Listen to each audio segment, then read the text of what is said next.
ज्ञान यज्ञ का 9वां दिवस विराम को प्राप्त करेगा।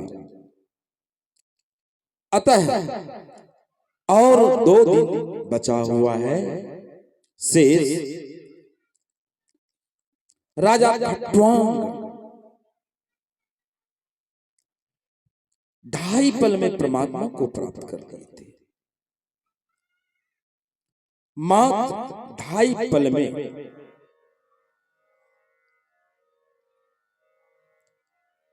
कैसे प्राप्त किए थे? आप भी अपने जीवन में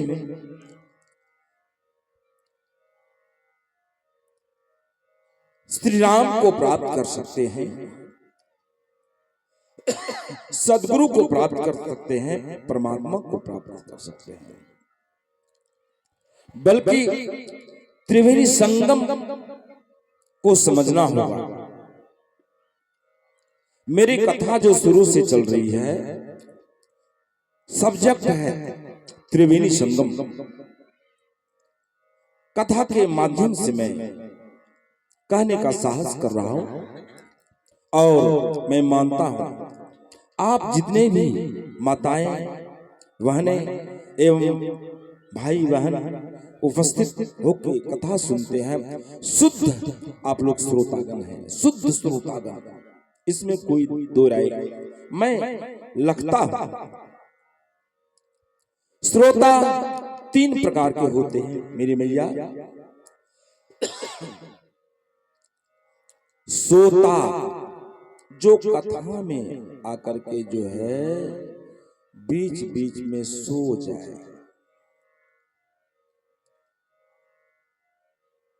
वो श्रोता नहीं है, वो सोता है। और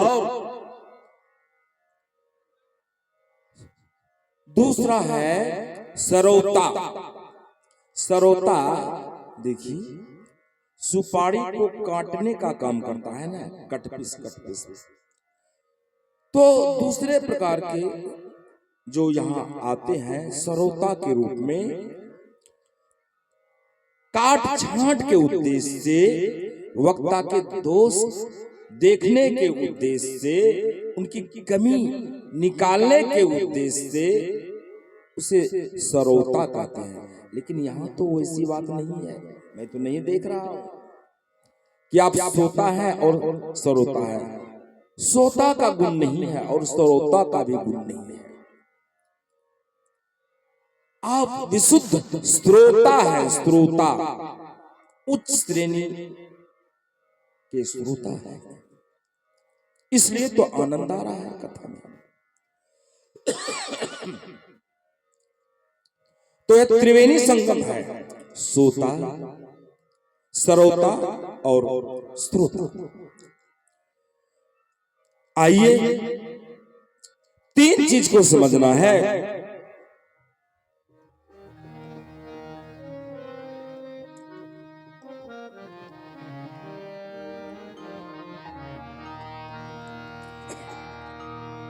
सत्य वचन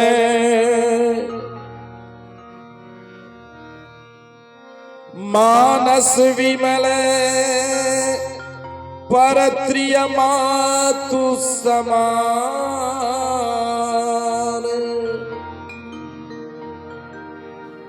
एते पे हरि ना मिले तुलसी झूठे समान।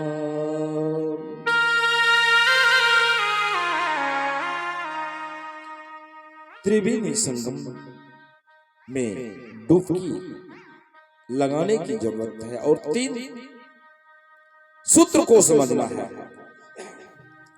पहला क्या है? सत्य वचन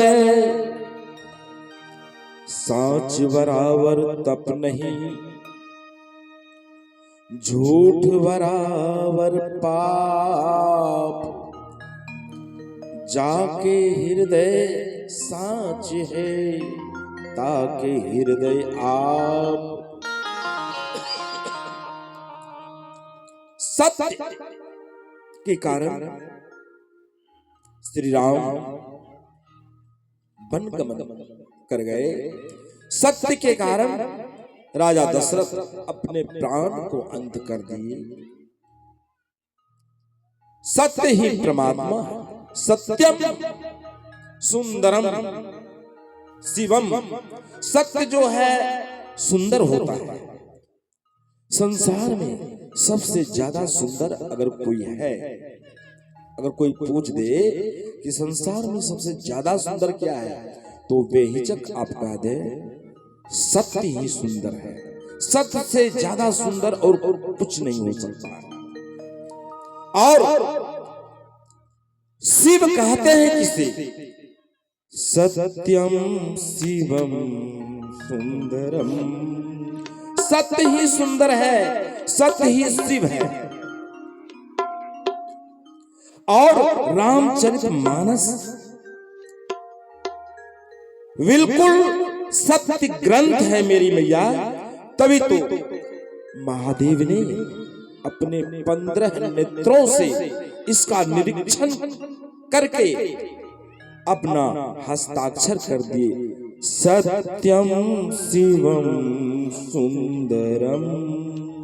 नीचे और वेद पुराण शास्त्र जितने भी ग्रंथ हैं, महादेव की मुहर नहीं लगी है। लेकिन रामचरितमानस एक ऐसा ग्रंथ है जिसमें महादेव की मुहर लग गई है मैया। देखिए,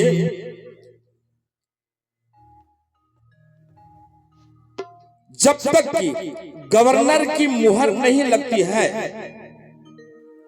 तब तक वह नोट नहीं कहलाता है। कहलाता है, बोलिए। जब तक गवर्नर की मुहर नहीं लगती है वह नोट नहीं कहलाता है, वह कागज कहलाता है। और जब गवर्नर की मुहर लग जाती है ना, तो वह कागज नहीं, वह जो है नोट हो जाता है, उनकी कीमत हो जाती है। वैसे ही रामचरितमानस में देवाधिदेव महादेव जैसे गवर्नर की मुहर लग गई है, हस्ताक्षर, सत्यम शिवम सुंदरम। इसलिए इसका महत्व है रामचरितमानस का। तो सत्य वचन जो अपने जीवन में धारण कर लेगा, और सत्य वचन मानस विमल, मन को निर्मल करना है। ध्यान दीजिएगा भैया, जैसे एक सरोवर है, सरोवर का जल अगर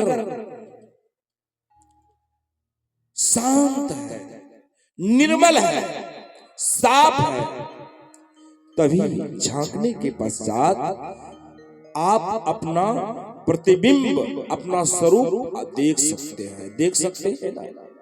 अगर सरोवर के जल में काई हो, गंदगी हो, मैल हो, तो लाख प्रयास करने के बावजूद भी आप अपने स्वरूप को नहीं देख सकते हैं। वैसे ही जिसका मन निर्मल है उन्हीं को प्रभु राम दर्शन देते हैं। तो पहला सूत्र क्या हुआ? जीवन में सत्य को धारण करना। और दूसरा सूत्र हुआ मन को निर्मल करना। और मन निर्मल होगा कथा में, सत्संग में, ध्यानाभ्यास से, प्रभु के नाम जप से, गुरु के नाम जप से मन निर्मल होगा। और तीसरा सत्य वचन मानस विमल, परप्रिय मातु समान। और दूसरे की नारी को माता मानो।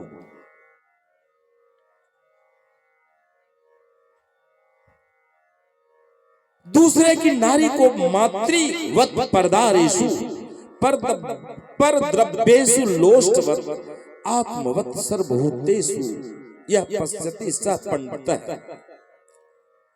और जो समकक्ष हो उसको बहन मानो, और जो छोटी हो कन्या उसको बेटी मानो। इस भाव से जीवन जीने की कला सीखो। देखिए मेरी मैया, कबीर साहब, सम्राट कबीर, उनके पुत्र का नाम था कमाल और पुत्री का नाम कमाली। जब कमाल बड़े हुए, विवाह के योग्य हुए,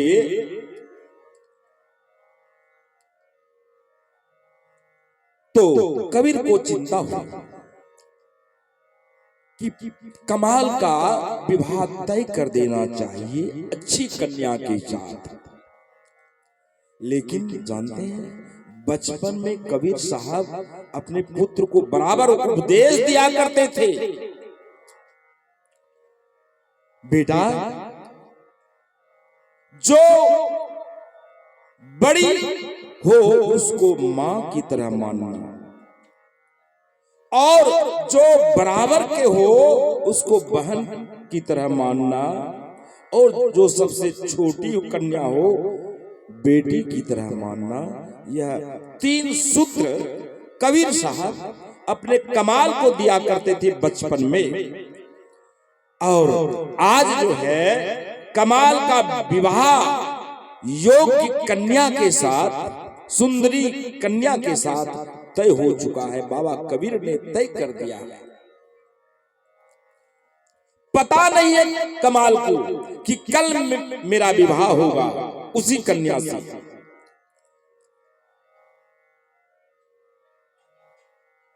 जब कल हुआ, कबीर कहते हैं, बेटा तुम्हारा विवाह मैंने फलाने गांव में फलाने की कन्या से तय कर दिया है, तुम चलो और आज तुम्हारा विवाह होगा। तो कमाल कहते हैं, बाबा कबीर, पिताजी मैं किसके साथ विवाह करूं? आप ही ने कहे थे जो बड़ी हो उसको माता के समान मानना, बेटा जो बराबर हो उनको बहन के समान मानना, और जो छोटी हो उसको कन्या के समान मानना। पिताजी बताइए मैं किसके साथ विवाह करूं? मां के साथ विवाह करूं या बहन के साथ विवाह करूं या बेटी के साथ विवाह करूं? कबीर दंग रह गए। लिखना पड़ा, आधा भक्त कबीर है, पूरा भक्त कमाल। आधा भक्त कबीर और पूरा भक्त कमाल, यह त्रिवेणी संगम 3 सूत्र पर जो विचार करेगा ना, उसको जो है परमात्मा का दर्शन अवश्य जीवन में होगा। सत्य वचन मानस विमल पर प्रिय मातु समान। सत्य वचन मन को निर्मल बनाना और दूसरे की नारी को माता के समान। 3 सूत्र जो जीवन में धारण करेगा, यह त्रिवेणी संगम है। तुलसी कहते हैं, अगर परमात्मा नहीं मिलेगा तो मुझे झूठा मान लेना तुम। आज नदी पर्वत और शीतला मैया तीनों का हो जहां मिलन, कहते वेद पुराण ग्रंथ सब कहते त्रिवेणी संगम, यही त्रिवेणी संगम है। जल की शीतलता, एक वातावरण की आर्द्रता और स्वभाव की कोमलता, 3 सूत्र यहां आपको लाभ हो रहा है। यही त्रिवेणी संगम है। इसलिए आप सत्य को धारण करें, परत्रिय मातु समान, और कथा में आकर के मन निर्मल करें। मात्र 2 दिन बचा है। अब मैं कथा की यात्रा आगे बढ़ाना चाह रहा हूं। कल आपने सुना